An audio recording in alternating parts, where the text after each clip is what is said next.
everyone, I'm Heather and welcome back to my channel. So we are back today with I Was a Teenage Exocolonist. In the last one, I believe we started working at the depot. I think we did some birthdays for Tomnalia, I think happened. I don't remember what else. But yeah, I guess let's go ahead and get started. Okay, I think it's wet season. I don't know if anyone had birthdays. Month 3 of wet, so it might be them.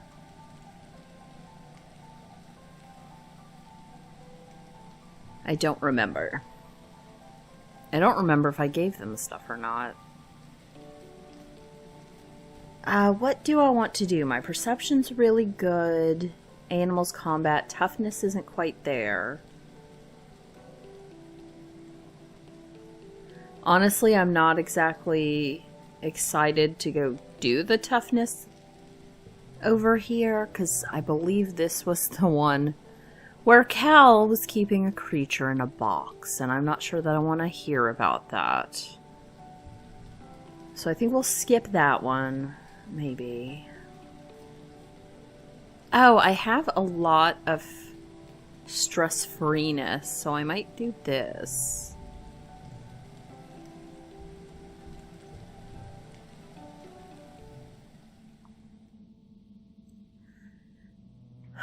Alright, I'm not sure it has restarted or not. Can't go that way.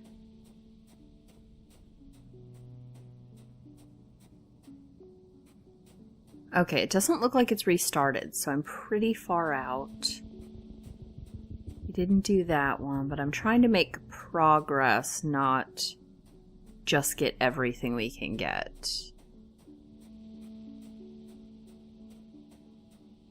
I believe there was some medicine or something down here that I did not pick up last time. Oh yeah, this. That's what I was looking for.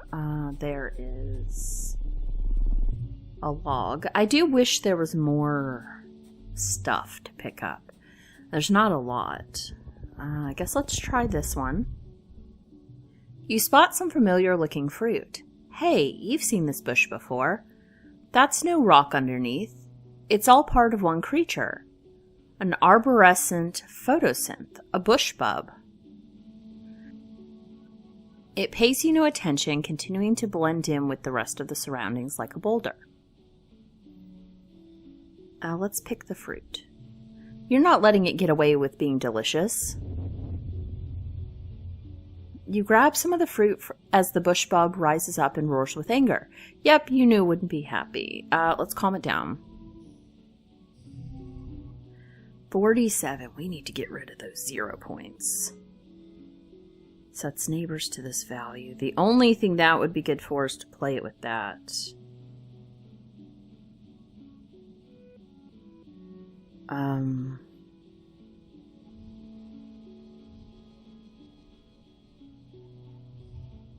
Three. I think we'll still do better if I put the 5 there, because that gives that 7.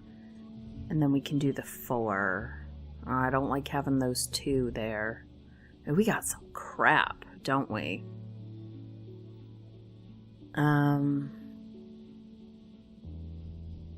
Let's do 1. We'll do the 0. We'll do the 2. And the 4. That's not great.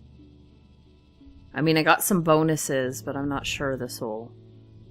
Well, that'll give me 10. I should be able to do it at this point. Okay, let's do 1, 2, 2, 5, and 5. Okay. Alright, I mean, we won. We won. You soothe the bush bub, but it doesn't seem interested in letting you have any of its fruit. Could it be the same one you harvested the last time? It lumbers off into the forest. Okay.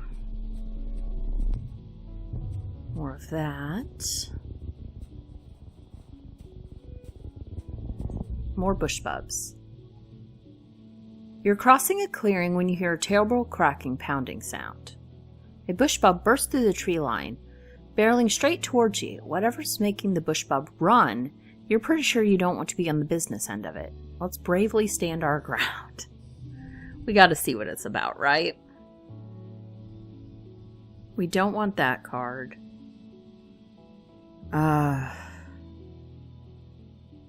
Bravery, surprisingly, is not a toughness challenge. Okay, +1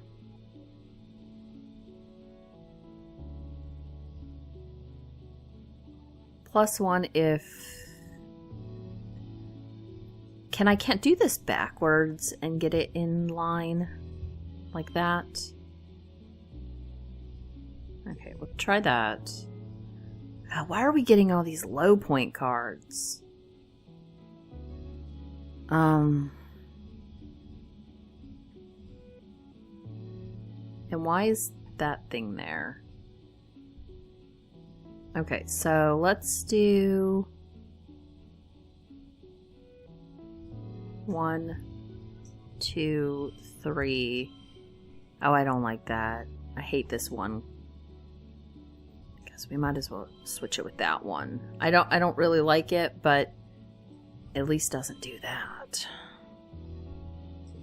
Okay. Now, maybe we can get something good here. -1 kudos. I hate that. Dude.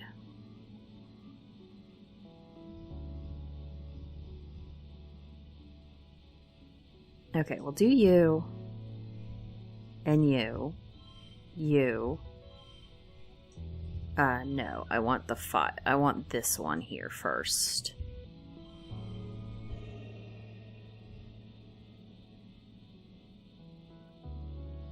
I'll just stick that in. That way, I don't lose kudos. I don't think I get more for going above. I don't think that 5 would have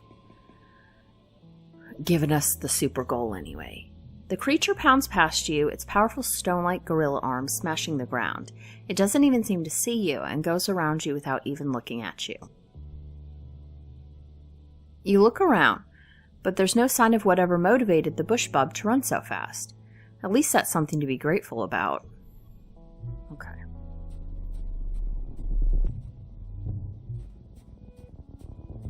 Ooh, that's something.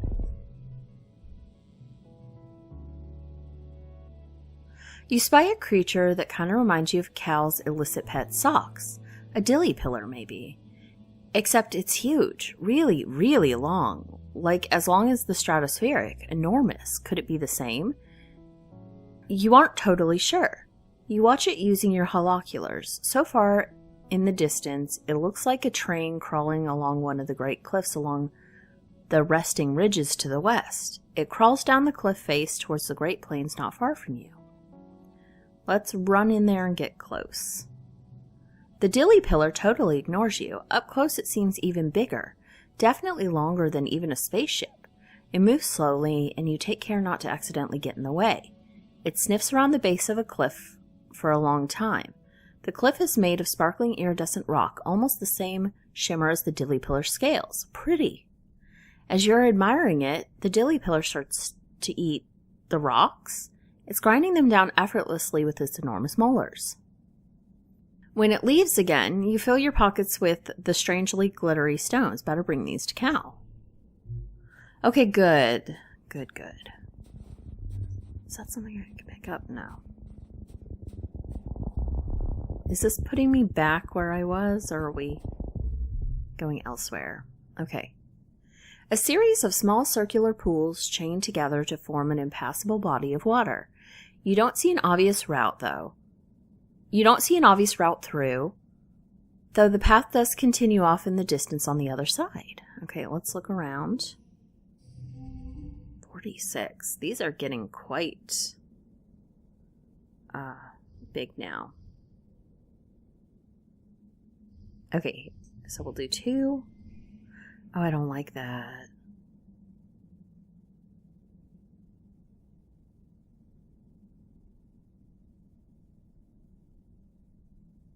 Why?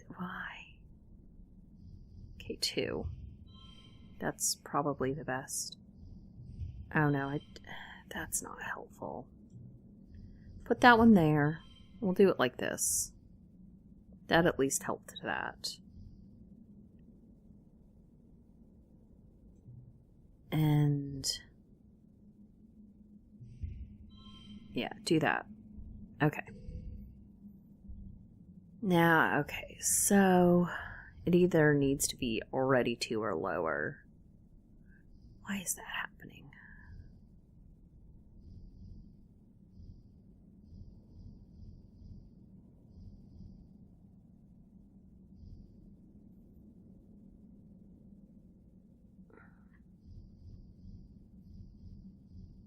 Okay. I'll do that. Guess I'll do that one. This. And that. I mean, I could do this, but it gives me plus 10 stress. I mean, we'll see if we need it for this one.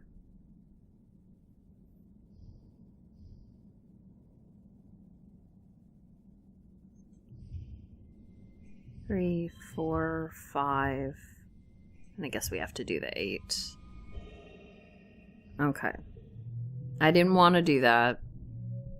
I didn't want the extra stress. There's a narrow place where 2 pools meet that you think you can leap over. These little ponds look too small to house anything really dangerous. You hope. You approach the water's edge. Leap of faith. You make it over the narrow gap. Nice. You feel empowered. Okay. Where are we? Okay. Am I making... Ooh, you again. Hello. You hear Dis shouting from nearby to come quick and look at this. You meet up with Dis on a curiously clean part of the path. There's no twigs, pebbles, bits of grass, or ubiquitous dormoth scales that litter the area. It almost looks like it's been swept clean. And there, in the middle of a perfect circle 3 meters wide, is what you can only describe as a shrine. A hollow, waist-height structure made from twigs and packed spark snow forms the centerpiece, and around it are deliberately spaced piles of colorful fruit, flowers, and glittering stones, like an offering. Let's stake it out. Okay, lots of 2s. Unchangeable.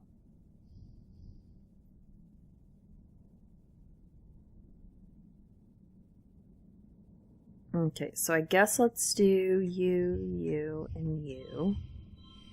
Maybe I should do the 3. Because it will get the 1. And it gives us some bonuses. Alright.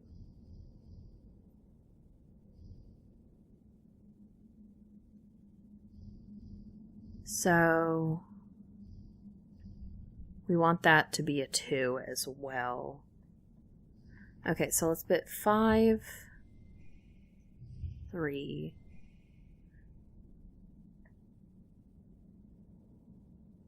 2, and 2, because that'll give us some bonus points.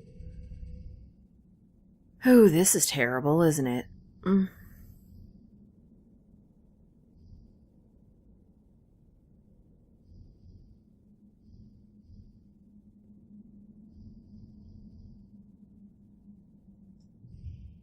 Three, 2, 1, 0. Does that count as a... Or does that have to go in order?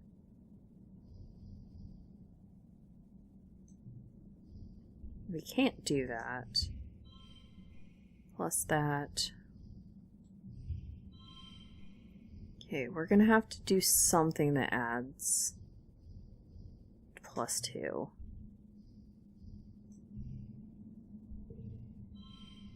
I'm gonna move...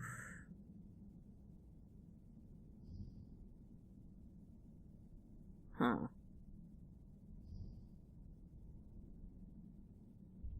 have to do another mush log. Can I not do more than 1?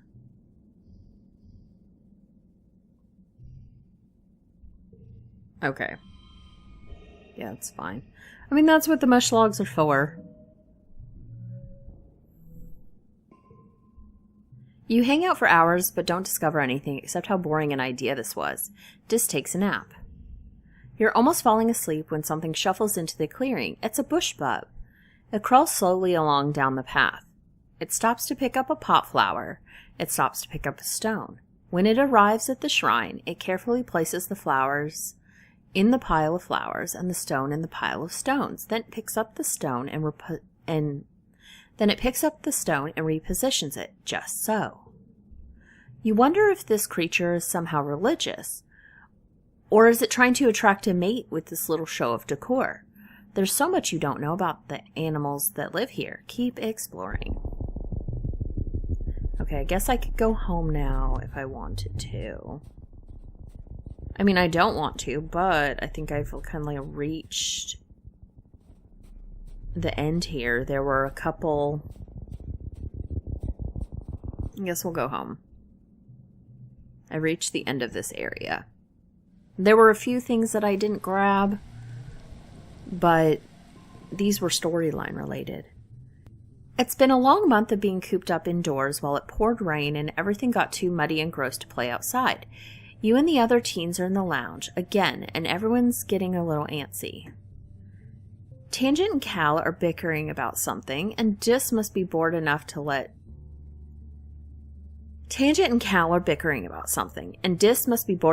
that he's letting Mars paint his fingernails. Nem is trying to do a dance she learned from watching holovids, and she's failing miserably. The sound of her music fills the room. You don't seem to be as affected by cabin fever as everyone else, but it's still funny to watch your friends acting silly.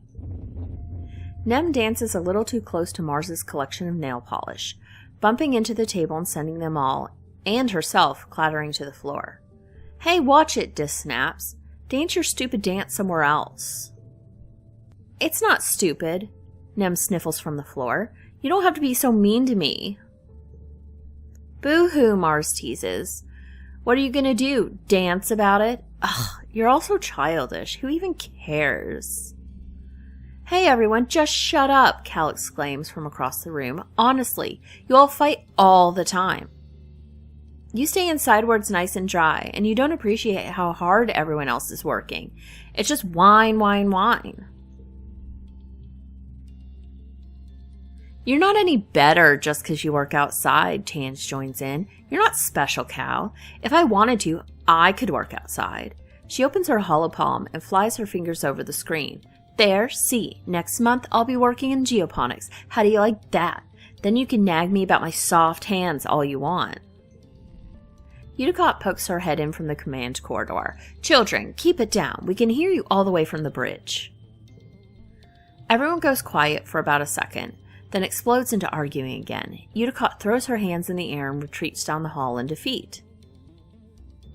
Calm down, everyone. Everyone ignores you and keeps squabbling. Marsh chases Cal, and everyone else chases her, and somehow you all end up in the classroom. Suddenly Marsh shouts, Okay, everyone, everyone, she claps her hand. 1, 2, 3. Look at me. Everyone, shut up. Everyone stops arguing and looks at Mars in shock. I have an idea, she says. We should decorate the classroom. No one seems excited by this prospect until she adds, With toilet paper. Come on, it'll be pretty. Now everyone's on board. What's gotten into them? Sure. You join the others in throwing rolls of toilet paper over anything you can reach, decorating the classroom with roll after roll of white gauzy garland. By the time you're finished, it's draped off every desk and science experiment. Mars looks at your work with satisfaction. Much better, she says. Chief Engineer Instance finally arrives to see what the noise is and throws her hands up in dismay. The kids scatter before she can make anyone clean up. The next day, you hear from your friends that everyone feels terrible. Like their arms and legs are made of lead, and it takes so much energy to do anything. All their energy from yesterday has been drained out of them, and then some. It lasts for a week. Some of them can't even get out of bed. And when they do, their moods are all over the place, aggressive, sulky, impulsive, until their batteries run out and they sleep for over 12 hours straight. You're resting in the lounge with your friends, watching holovids and grazing on roasted pixie beans when your dad and Chief Engineer Instance come storming through the door. "You!" Instance snaps, smacking the bowl of pixie beans out of Mars's hands. "Stop eating those, this instant." Mars looks like she's about to smack some sense into Instance, but your dad steps in. "I'm sorry, everyone. We were wrong about the pixie beans. They're not safe for you kids to be eating." "You've been feeding us poison?" Mars shrieks. "Oh, ew! Ew, ew, ew! Do my dads know you tried to kill me?" Your dad spreads his hands. No, they're not. Don't worry, Mars. Calm down. They're not poison.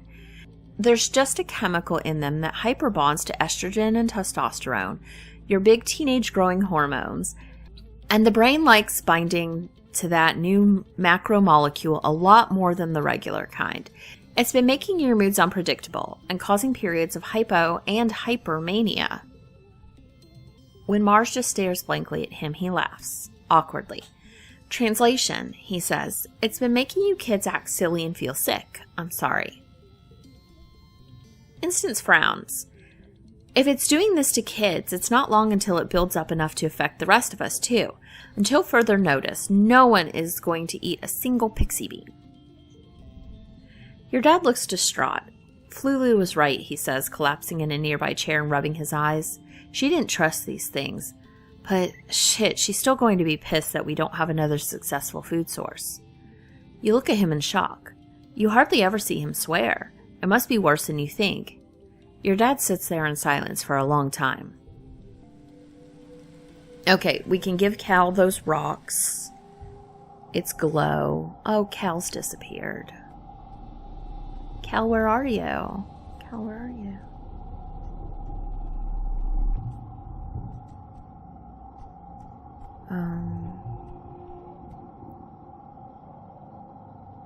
Crap. Okay, so he's not available at this particular moment. I need to rest. I can't really do anything else. I guess let's relax in the park. You play with your Variki Riki Tiki, hanging out with them just outside the walls. It's uneventful, which is exactly what you need. You try to teach them some simple commands. Stay, follow, speak. It's adorable watching them tilt their head from side to side when they're trying to figure out something. They don't seem to really get it, but you get the impression they're trying. You quickly realize the Variki must be named after the sound they make when they're happy, a whirring, clicking noise. For a weird spider tentacle creature, it's really cute.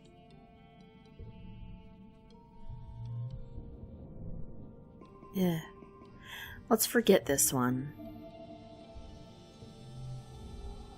Another year, another glow. Everyone's pretty sure there's going to be an attack this year, so the colony is on high alert. You're collecting glowflies in the geoponics gardens with Cal and Nem when the sirens begin to wail. You all stop what you're doing and look at each other nervously. Your parents run off to help defend the farms, telling you to get inside the greenhouses and stay quiet. Nem declares she's going to the walls to watch the soldiers fight. She knows a good spot. So I could help defend the gates. Watch from the walls. Let's help defend the gates. You scramble down from the walls and are immediately faced with a seething wall of hop eyes. You kind of thought there were only a handful of these usually peaceful creatures in previous years, but there's swarms of them now. And not just hop eyes. Once your eyes adjust to the chaos, you see large creatures that look like walking bushes. These wild centipede-looking things with long spider legs, and at least one giant many-eyed thing that's hovering clear off the ground, defying gravity. They all seem to be incited into a frenzy, attacking everything in sight, trying to get through the walls. It's dark and chaotic. Com sees you through the fray. "Heather," he shouts, "get to safety." You're suddenly not sure this is a good idea, but then you look and see Nem shouting encouragement from up on the walls. Let's fight. 48. We've done this. Let's see. I could do the hop eyes cards gets a +1. Don't really... Combat is a toughness challenge, so we don't want this card if we can help it. How about we do...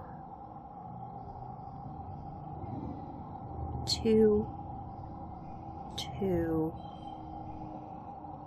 and I can do 3. Okay, because we got some +1s. Okay, I like this +1 thing. Okay, let's see. So, okay, let's do this as a 2. 2.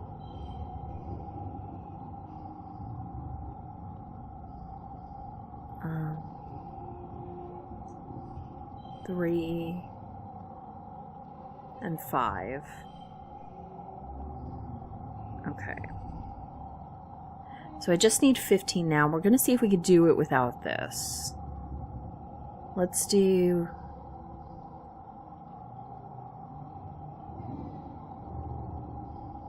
I don't really want a 0, but we'll try it, because then I can do this, this... 5. Do I want to lose a kudos? I guess that's fine. Okay, we got our super goal. You're not even trying to win. There's too many of them, and you're unarmed. But even your vulnerability can become a weapon. You use your knowledge of the buildings around the gate to bait anything that slips past the defenders into circling back so they can be picked off by people with actual weapons. Nem acts as your air support, calling out when certain shortcuts are blocked by the creatures, so you always have an escape route. Eventually, the defense forces manage to push back the creatures. The rest of the broken swarm flee back into the wilderness. Com jogs over to you, breathing heavily, and slaps you on the back. "You're one brave kid," he says. "Stupid, but brave. You really helped out back there." Nem whistles and hollers from the walls, and Com shoots her a grin. Your parents are arguing quietly at your little table. "I'm telling you, it wasn't a fluke," your mom says. They're not just wild animals. They have a plan. The fields, the lights. "Okay," your dad replies, taking her hands across the tabletop. "We have to tell the people what we saw in geoponics." They look up, noticing you in the doorway. Your dad's worried expression quickly changes to a smile. "Hey, Rutabaga. What happened in the fields?" Your mom stands up. "Don't worry about that," she snaps. "Get to bed. It's late, and we have a lot of work to do tomorrow to clean up."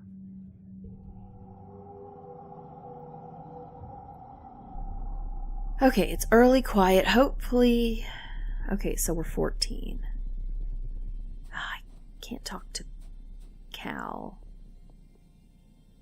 Oh, he's entering his even emo-er phase. Alright, well, I guess we're going to go ahead and end this episode here. In the next one, we will pick up. Our birthday should be happening soon, I guess.